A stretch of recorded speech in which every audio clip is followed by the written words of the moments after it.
The ball tracker is an activity which does not require too much instructions. You just get one ball and roll it gently down the tracker and let the ball do its job. It's as simple as that. It does not require too much instructions. It does not require a lot of setup.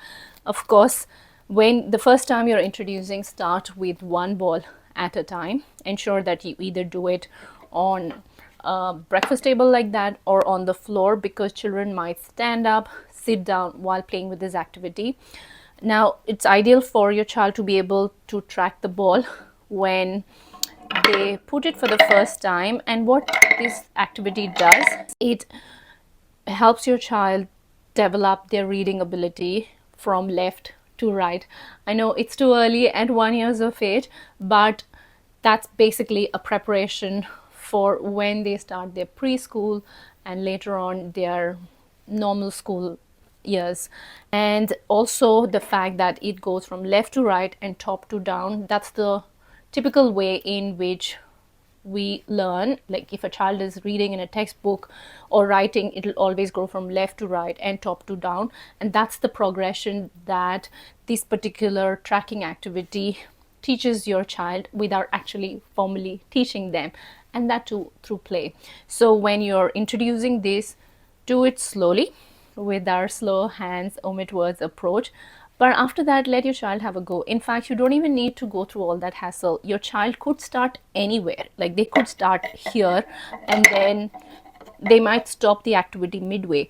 There is a cause and effect lesson that happens here, because if they roll the ball and stop the activity midway, it's not going to come down. And there is repetition. So the moment it comes down, your child will immediately put it on top and roll it down.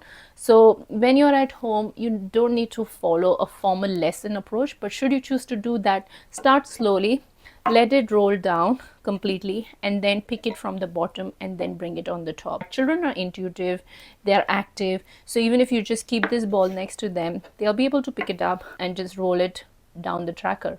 And because there is inbuilt repetition, your child will be doing it multiple times. Once they've got a hang of it, then you introduce the rest of the balls and then leave it up to them how they wish to play it, because every movement that they do with this ball tracker is an exercise. So if they put all four together, they will be able to see which ball comes down first. They'll also be able to see that the first ball that I put will be the first one to come down.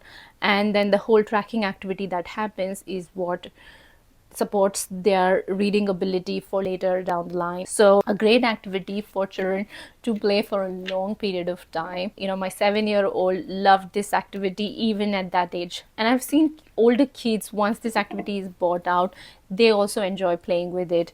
Then there is color discrimination, which is the primary colors, red, yellow, blue. So that's a good exercise in vocabulary while you're showing your child. Once they've got a hang of it, you could say, now I'm putting the red ball, then I'm putting the blue ball, and then green, and then yellow. However, you don't need to get into too much of chatting with your child. Just let them have a go and let them internalize the lessons that come from doing this activity. Happy learning.